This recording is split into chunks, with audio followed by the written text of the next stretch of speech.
Good morning. It's March 1st, Wednesday, first day of a new month. And not just any month. This month, I discovered today, is a special one for this audience. It's National Nutrition Month, which I didn't know that was a thing.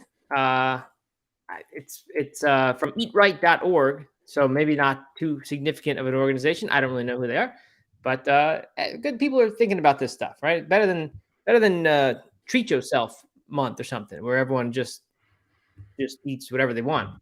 Uh, so I think we're on the right track here. All right, I'm adding Doug in, trying to, but yeah, there we go. Looks like it's working. Hey, Doug. Hey, Matt. How's it going? Pretty good. I'm good. Did I hear it was Treat Yourself Month? You did, yes. It's what it is. It's licensed to eat all the corn chips you might want, Yes. and anything else, any other fried, ultra processed foods.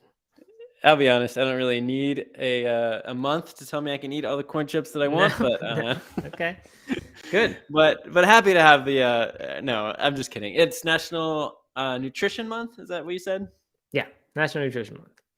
All right. Well, that's good. What are we gonna do to celebrate?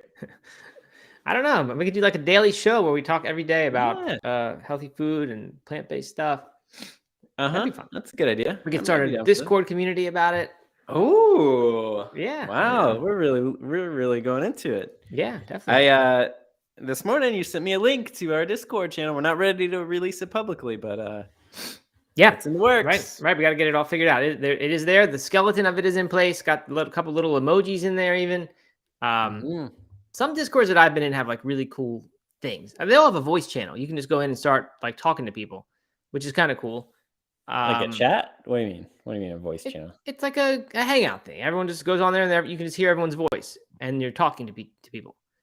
They always have that. So ours has that in there. But people organize like fun weekly games and stuff. That might be further down the road once you've got kind of a community manager person who can help do all that.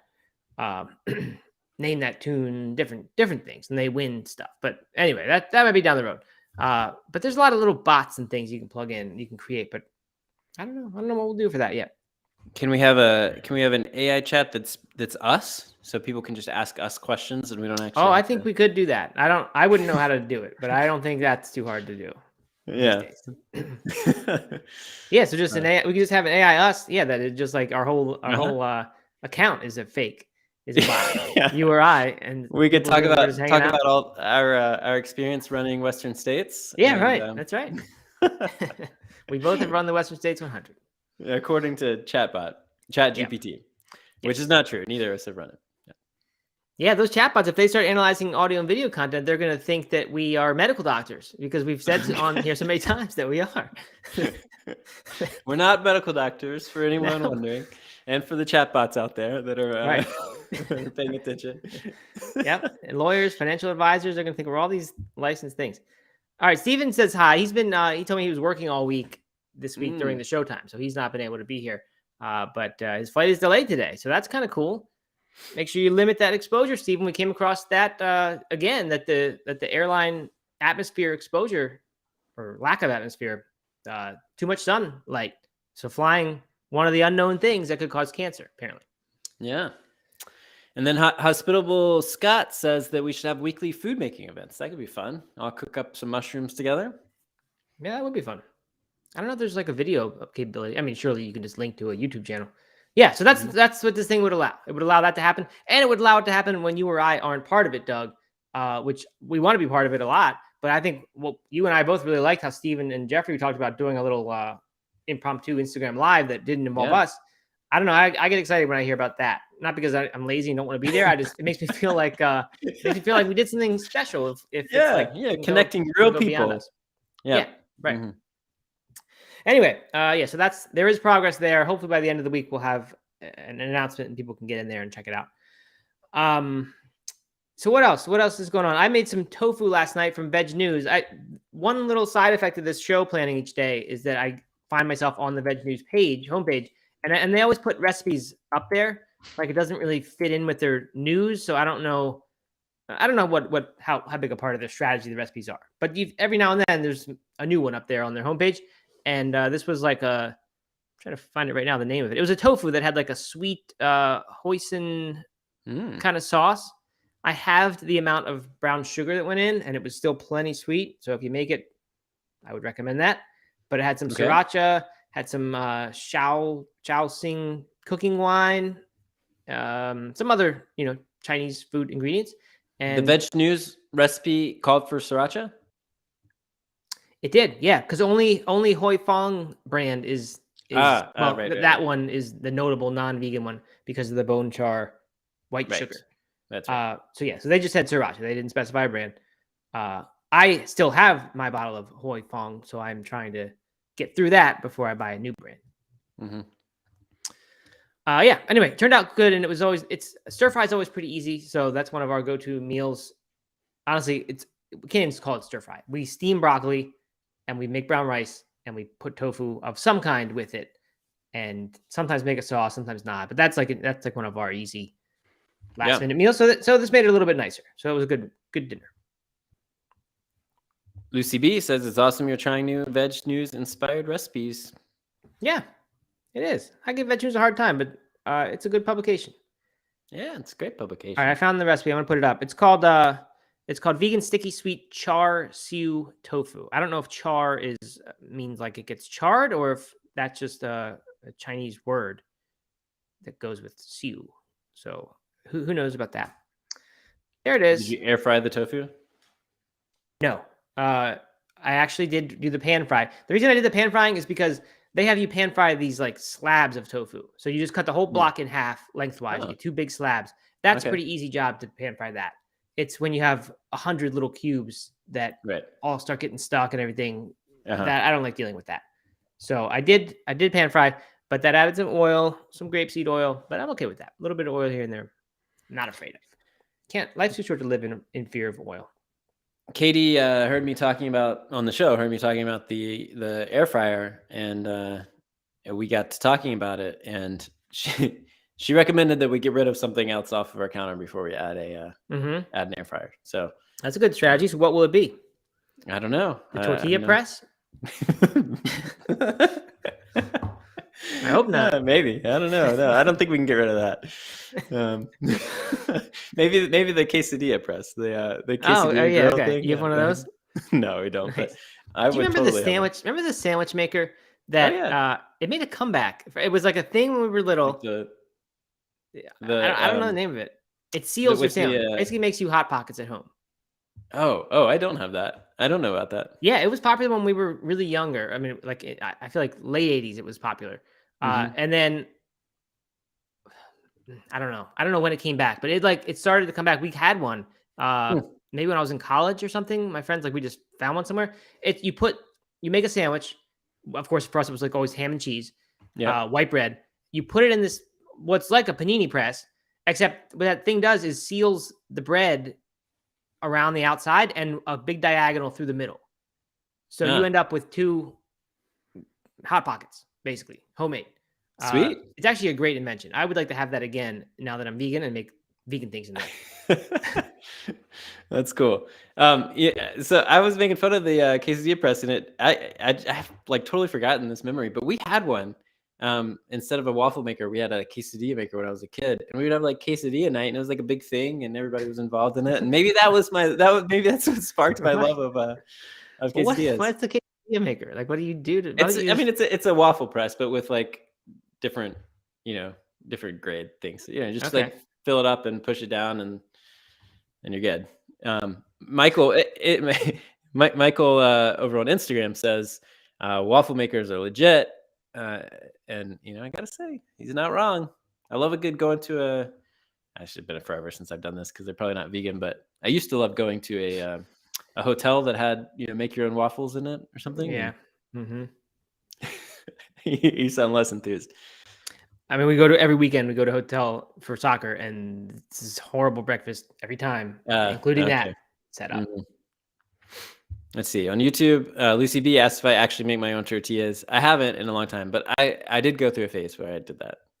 Yeah, it's fun, and that's a small item. It's heavy, but it's not really all the time in your countertop item, at least not for us. But that's kind of fun. It's kind of fun to make tortillas. They're really good. Little extra effort for sure. I'm trying to find the sandwich maker. I can't really find it. I don't know the name of it. If someone And knows, Drew please Designs, tell Drew me. Design says he loves those presses. When I was a kid, I used to put pizza sauce and cheese and pineapple in there, Yeah, and there then you go. make my own pizza hot pockets. Man, Wow, that sounds great. pineapple on pizza back in the when he was a kid. That's early. That's like a controversial thing now, right? Pineapple on pizza. You know that? Oh yeah. Oh, I mean, And come they're on, like man. I'm stickers and not things living like under a rock here. Let's dedicated to go. it. I know. It's just, I don't know. It turned into like a meme. It like turned into more than just like a Yeah, like a big little debate argument. thing. Yeah. Mhm. All right. I have found a few of these things. Hamilton Beach makes one. I wanted to find just a link to put in the thing. Let me see if I can get it here. All right. While you're doing that, Mhm. a call out for anyone over on Instagram who wants to engage more in the chats, head over to YouTube, youtube.com/NoMeatAthlete. That's where we're showing now links and displaying the articles. And then also, before we pull that up, I wanted to give a call out to the sweepstakes we're running right now, which is super exciting. We are giving away a plant-based kitchen upgrade, which includes a Vitamix, includes tofu press, includes all these things. There's a tortilla press, sandwich maker. No, but new cookware, new knives, an instant pot, a whole pantry upgrade, all kinds of things. Altogether, it's over $5,400 worth of prizes that we are giving away in this ultimate plant-based kitchen sweepstakes.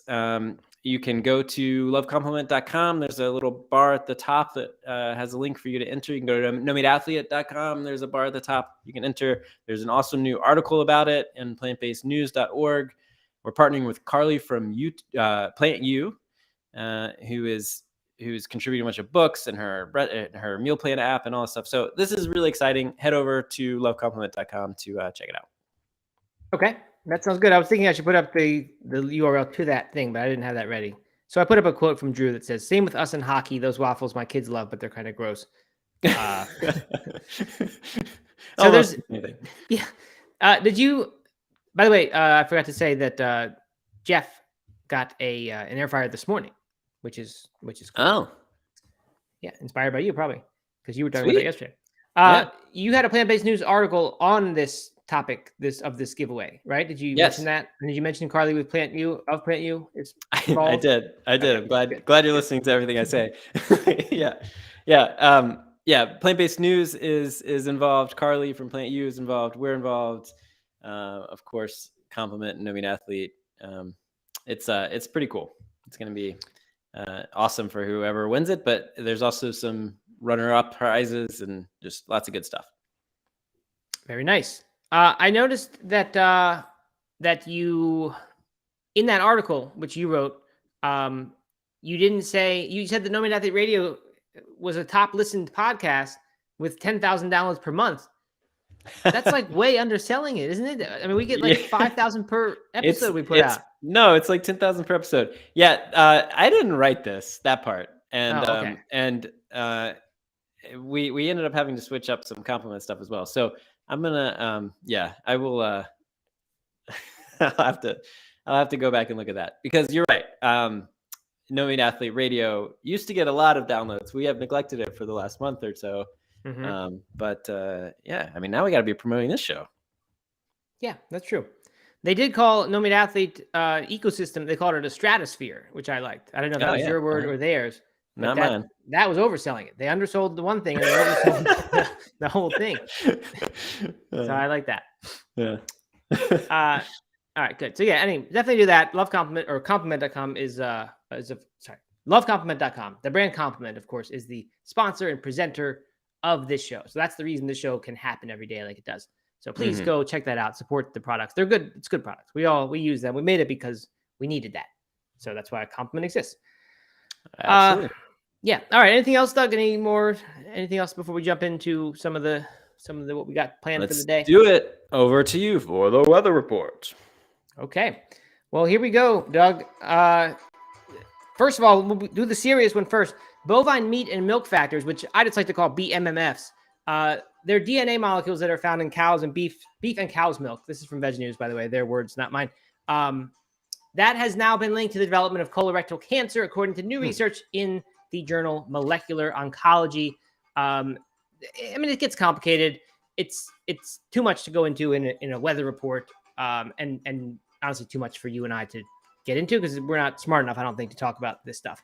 But it's basically saying what they have found is that these factors, these are DNA molecules, somehow when they see them in the biopsy of a person, they can sort of predict the onset of the cancer, or at least that's maybe the next step. Right now, there's just an association comparing the presence of the proteins encoded with this BMMF thing and specific immune cells in tissues from people with and without colorectal cancer. So they looked at those differences, and somehow they are seeing something significant there. So it just sort of further, I guess, supports what kind of we already knew that red meat especially, but now even cow's milk is associated with colorectal cancer. So interesting stuff there.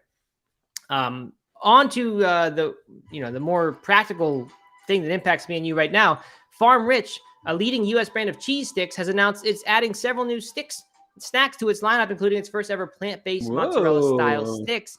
And these are available now in freezer sections in the U.S., including Walmart and Kroger. So next time you make a Walmart trip, Doug, make sure you get some mozzarella sticks. Mozzarella stick used to be the number one seed like snack food for me. If I was at like the pool snack bar, that was what you wanted. I don't think it would be the same now. Cheese kind, the kind you could like peel off, or just like a chunk of cheese you're biting into. It's basically if you cut that string cheese stick into thirds and then put crosswise. So yeah, crosswise. So you have 3 1/3 size cheese sticks basically, and then you cover each one in batter and then deep fry that batter. Oh, and mozzarella then mozzarella sauce. Oh yeah. Yeah. Sorry, are they talking about mozzarella sticks? Or are they talking about? I was picturing like a string cheese thing. No, these are mozzarella style sticks. Oh, interesting. I think I like it. I could be wrong, but I think it's. I'll confirm while we're talking. But I thought this was mozzarella sticks, and I hadn't heard of a plant-based mozzarella stick yet. Yeah, that's what it is. It says indulgent cheese alternative snack. It's melty dairy-free cheese and a crispy golden breading. Comes with a side of marinara sauce. So that's a nice touch that they even give you the marinara with it. Unfortunately, though, it's not going to be good because it's plant-based cheese, and plant-based cheese, by and large, when it's made in this form, is terrible. It's really just not a good food. I'm here for it. I'm going to give it a shot next time I'm at Walmart. I'm going to pick one of these up. Hospitable Scott asked the brand. It's Farm Rich. Is that the brand? Farm Rich. Yep. Okay. Also known as the brand formerly known as Miyoko's. that'd be a bombshell if I was dropping that. That would be a bombshell. That is not true. That's not true. Not true. Oh man. Yeah, not true. No. Aldi has a vegan mozzarella sticks. Oh wait. Aldi has one, but it's not mozzarella. So what is it? It's a plant-based tapioca starch that is masquerading as mozzarella.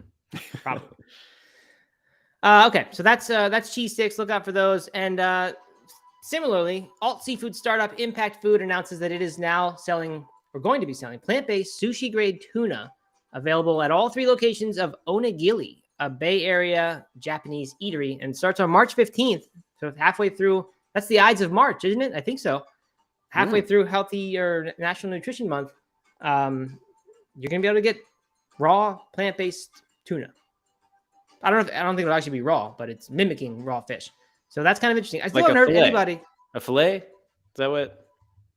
I think it's no. It goes in like the poke bowls, and it's whole cut raw tuna. That's what they're calling it. Okay. So it would go in like sushi on top, nigiri rice thing.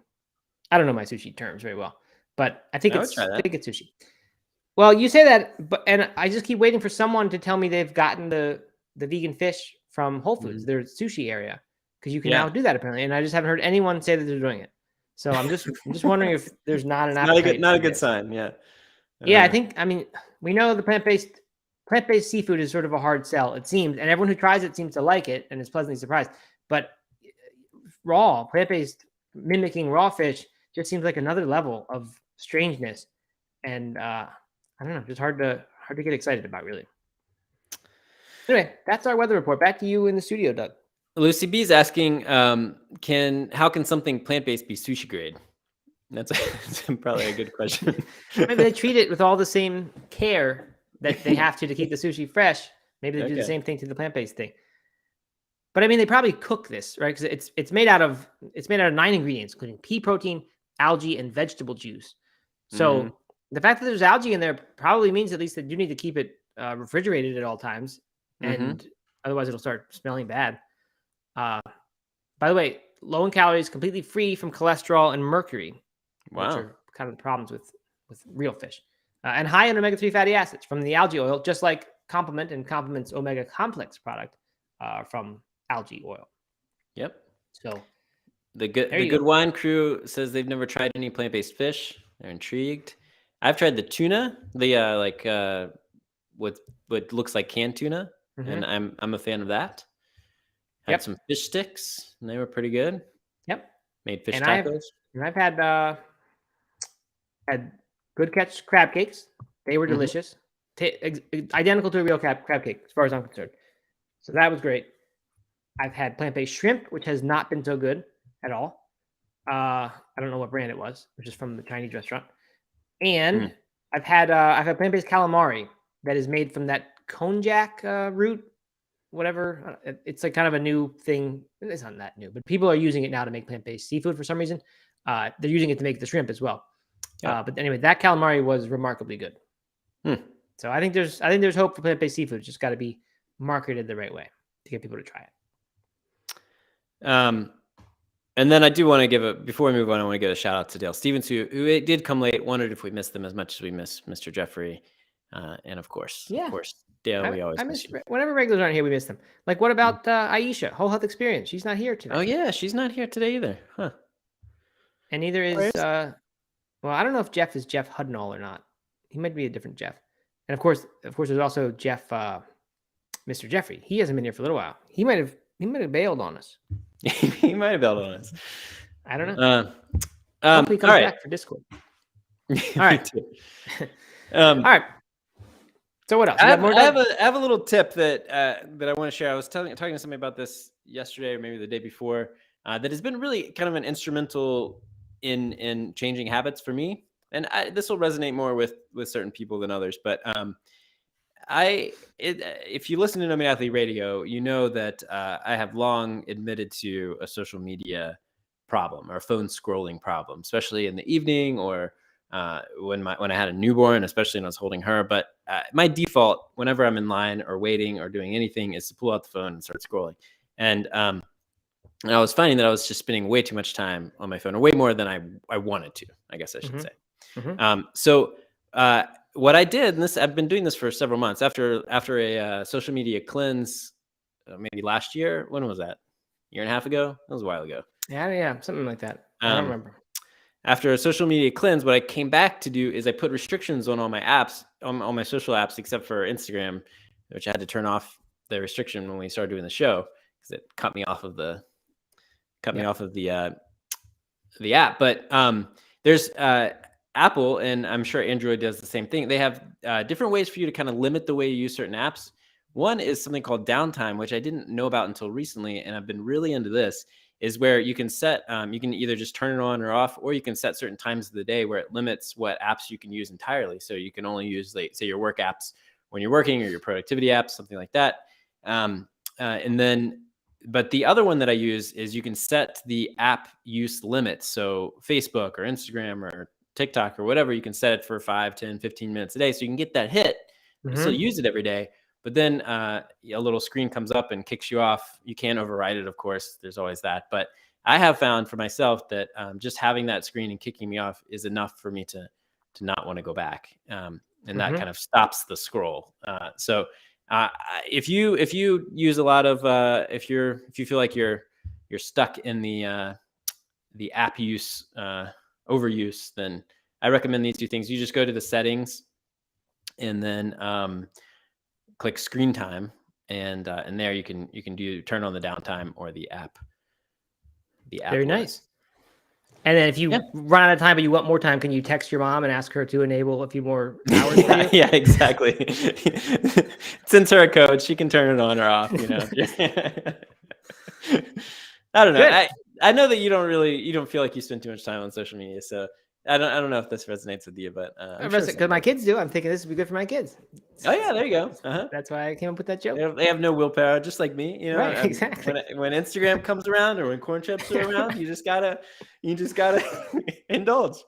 I just can't stop. I like it. Very good. I like the health tip. Health tip for the every man, every woman, everyone who needs a little. What would we call that? I was going to say a nanny state, but it's not really that. It's just sort of a. No, it's just a little habit guardrails. Yeah. Right. Good. I like it. Very nice.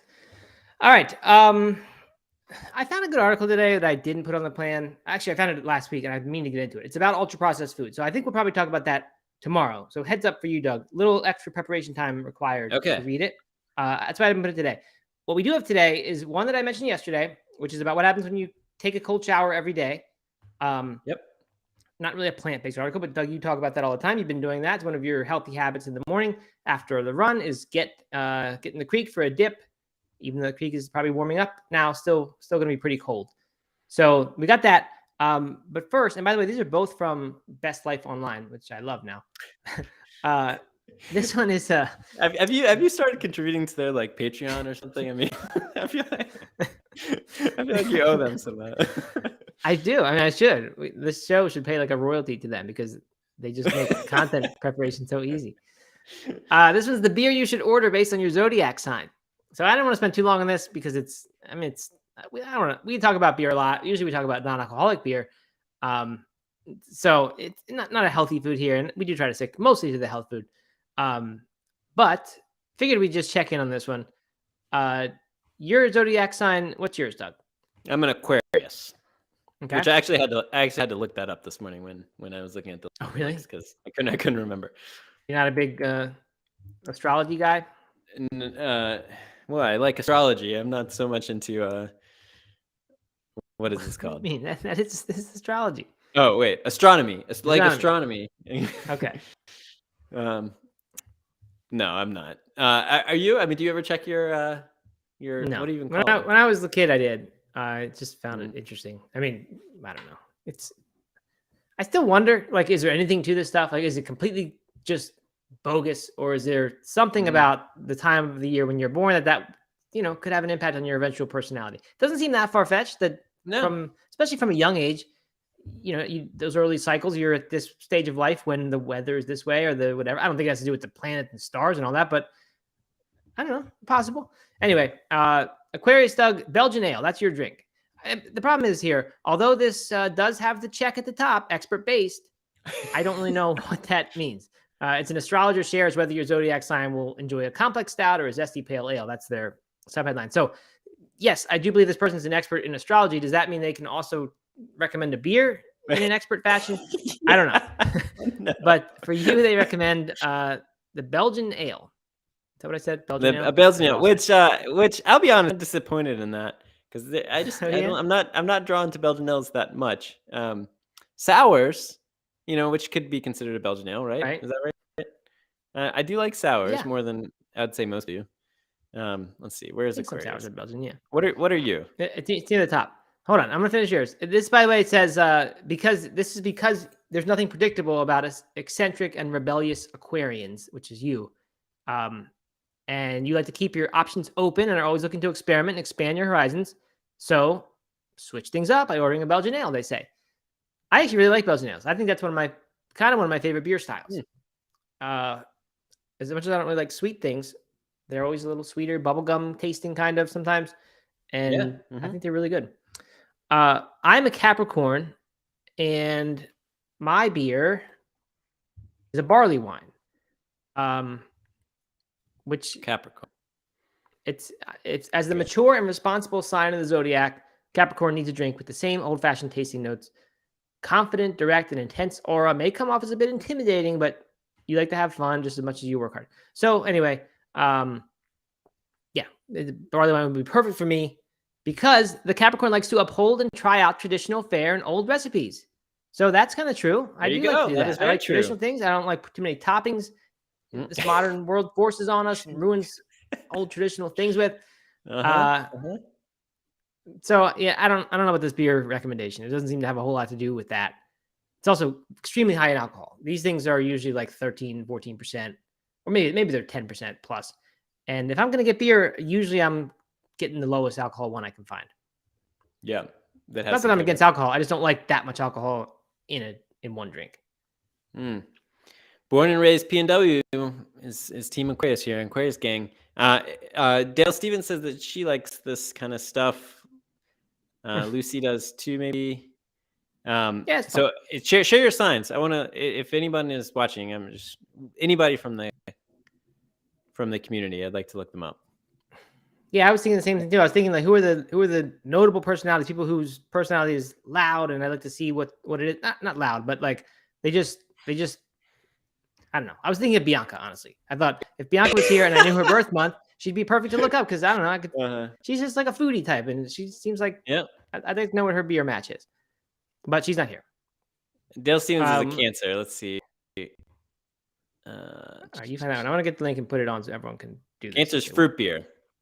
Oh, sweet tooth of the zodiac, and your drinking preferences is no exception. It feels like a warm hug. You need a beer that brings a similar feeling to your taste buds. Fruit beers are beloved for being sweet and refreshing, just like you. Isn't Dale Stevens one of the ones who agrees with me when I say I don't like sweet foods and sweet desserts? Correct me if I'm wrong there, Dale. I might be, but I don't know. Virgo Sun, Virgo Moon, Aquarius. I don't even know what this means. No, I mean that you have to ignore all that stuff. It just doesn't mean anything. Dale's last beer she had was a pear ale. Oh, I've never heard of it. Look at that. Ale. Perfect. See, sometimes these things are eerily accurate, and then that's what brings everyone back and says, "Wow, maybe they know something." Oh yeah. Okay. So born and raised PNW says we need to do our moon and rising signs. I gotta look this up. Maybe I don't know what that is. Neither. We're gonna all different signs, and we're gonna do it. We're gonna do it on Friday's show. What are we gonna do? I don't know. I don't know. And she also says that Bianca gives Leo vibes. Yeah, I can see that. I don't know why. Just see none of this to me, but it's fun. I think a Leo is like all right leader, warm leader, and Aisha's. That's what you were saying. Whole Health Experience is Leo vibes. No, Dale's or Bianca, born and raised PNW. Oh, Bianca, yeah, okay. It says that Bianca gives Leo vibes. Interesting. Okay.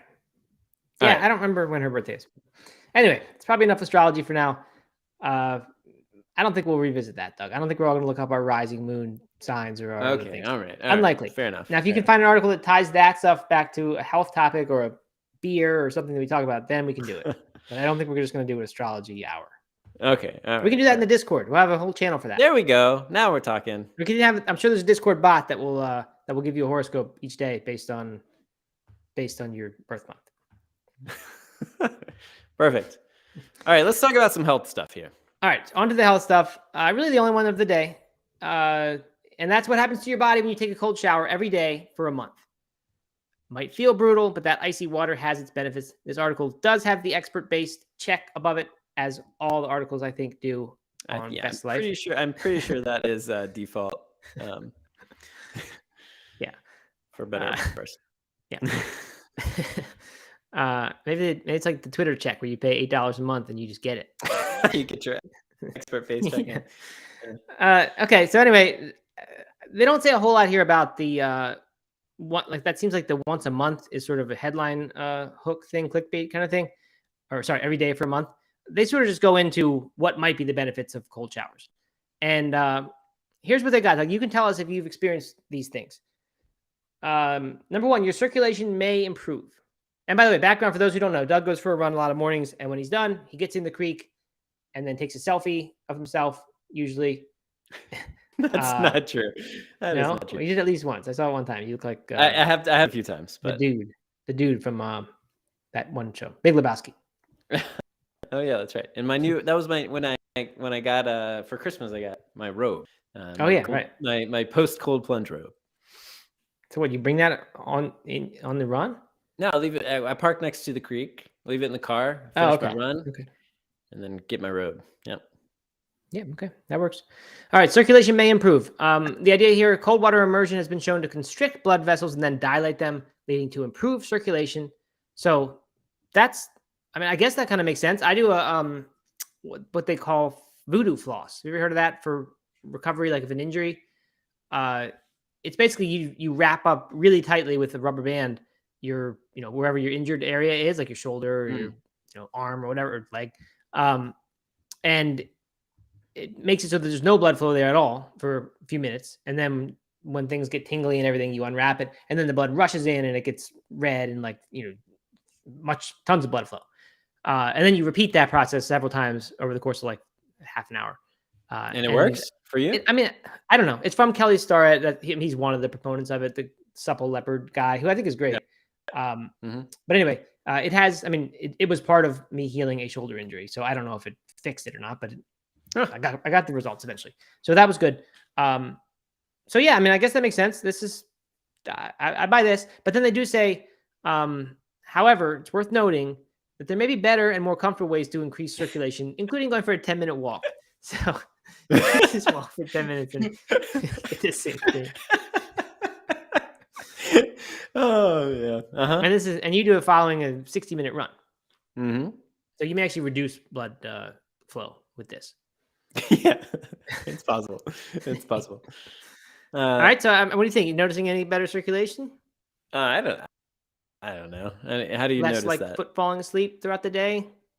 Pins and needles?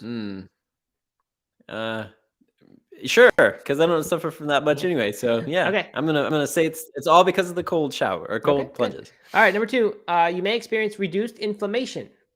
So same mechanism here as treating your injury with a hot or an ice pack, which I think people now are saying that's maybe good practice during the first like 24 hours after an injury, but not really part of long-term treatment, which kind of makes sense. Like your body probably knows when to be inflamed and when not to be inflamed. Like inflammation does something.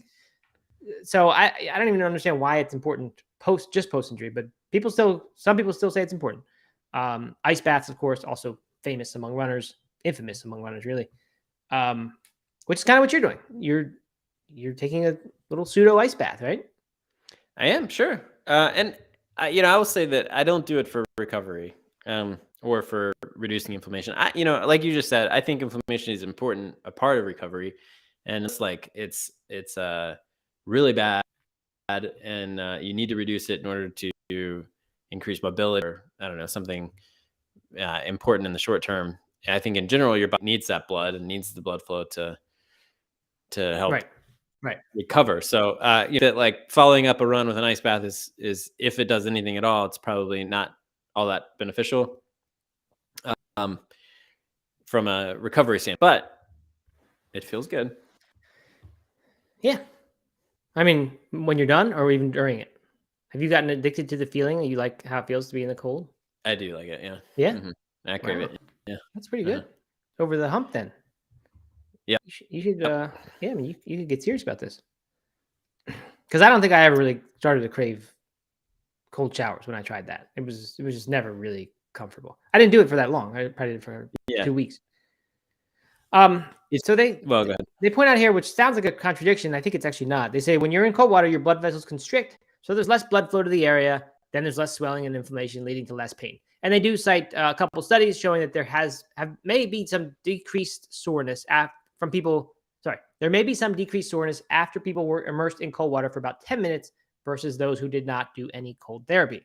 So may help with soreness. This is anecdotally, I've noticed this with running before, that the ice bath, I don't know if it actually helps you recover faster, but you definitely feel less sore the next day. At least I did.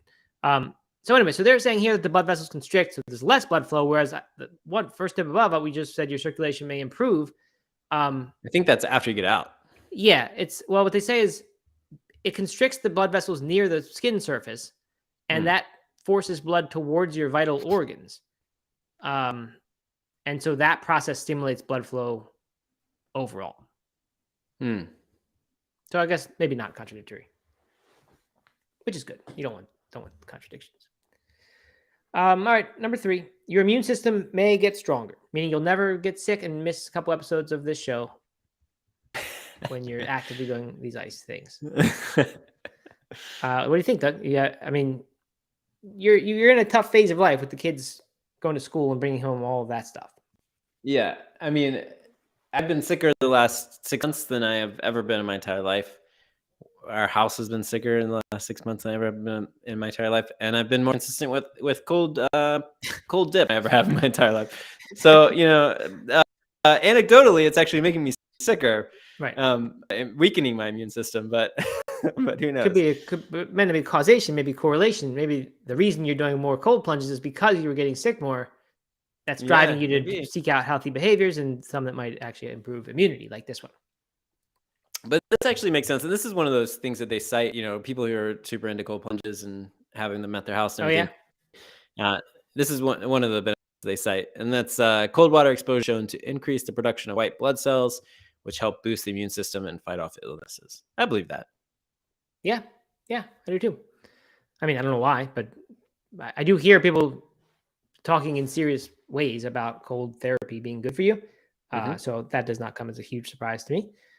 They say this stat was sort of astounding to me. They had 3,000 participants. This was a 2016 study in PLOS1 medical journal. 3,000 participants take a hot to cold shower for 30, 60, or 90 seconds, and a control group as well. And a negative binomial regression model showed a 29% reduction in sickness for a hot to cold shower regimen compared to the control group. So I guess that means starting hot and then, hot to cold shower. So I don't quite know what that means. I didn't go deep into the study, but anyway, something to do with this hot and cold thing. I mean, that's a massive reduction, 29% reduction in sickness absence. That's huge.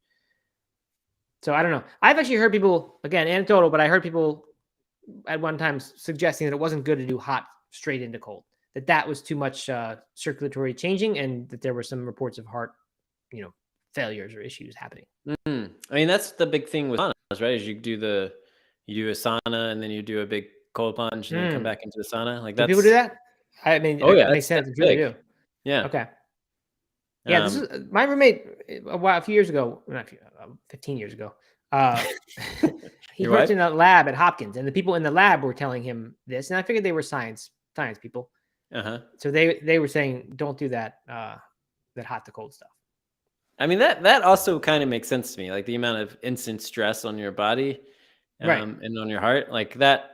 I could see why that would cause some problems. But yeah, I mean, the traditional, what is it, the Finnish sauna, that, or Swedish Finnish Turkish bath?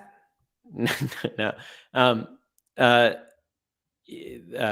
Somebody correct me. Finnish or Swedish, I don't know. Wherever they do a lot of saunas, they often have them next to like frozen rivers and lakes and stuff like that. So you literally just jump in and go off. Yeah. And then like, high-end spas and things like that will often have a cold plunge right next to the sauna for you to be able to do that dip. I mean, I'm sure it invigorates you, and perhaps in the shorter term, there's health benefits, but who knows? I don't know about that danger. That worries me a little bit. Anyway, moving on to the next one. You may get a mood and attention boost. Oh, this is the last one. You may get a mood and attention boost.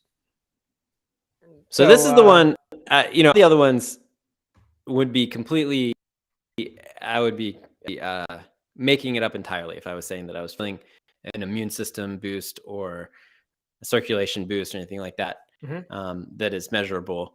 But this one is that I feel that I can definitively say, getting in the cold river and both like the instant getting in and the taking your breath away and having to like go through the breathing process. But then also when you get out, I just feel so invigorated. I'm in such a good mood. The girls make fun of me because when I'm making breakfast, I'm often like singing after one of these. I'm just in a great mood on mornings when I do this, and then and focused too. Like I just am alert and focused and feeling good. So that mood and attention boost, I can say has certainly been. I think that's what's addicting. Honestly, I think that's what's addicting to it. Is just how good you feel afterwards.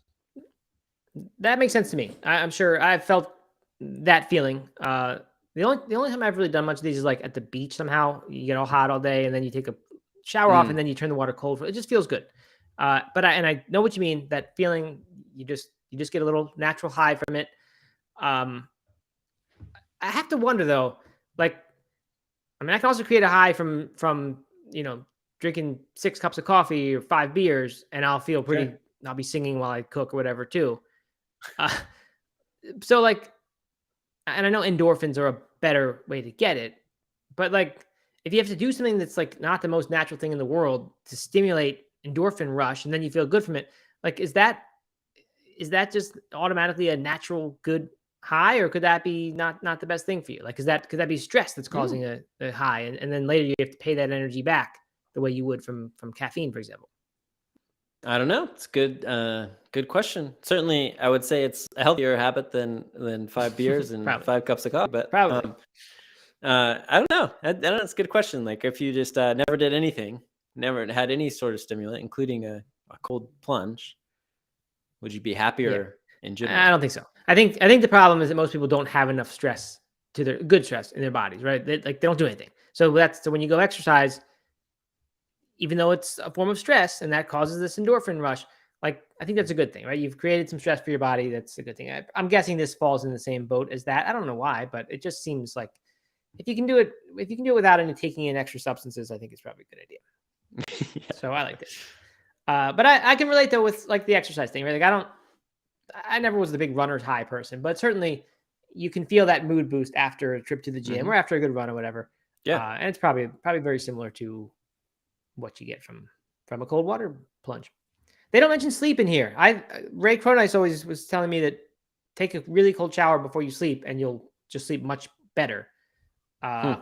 you also hear people saying take a very very hot bath before you sleep because it has some sort of cooling effect that your body like then tries very hard to cool itself, and that actually is a good thing for sleep. So I don't know. You hear these things.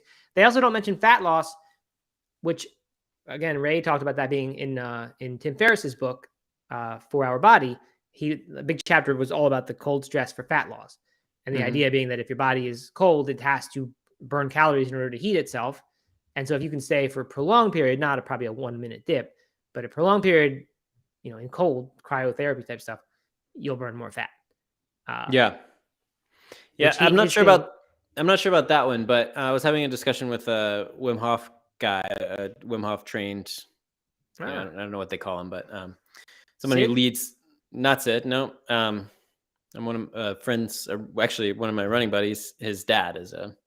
Okay. Anyway, he was saying that you really only need about 10 minutes a week, which is not that long. A lot of people think 10 minutes a day or whatever every plunge, but if you just do a couple minutes at a time and 10 minutes a week, you're going to get most of the benefits that Wim Mm, Hof claims. Anyway, I don't. right.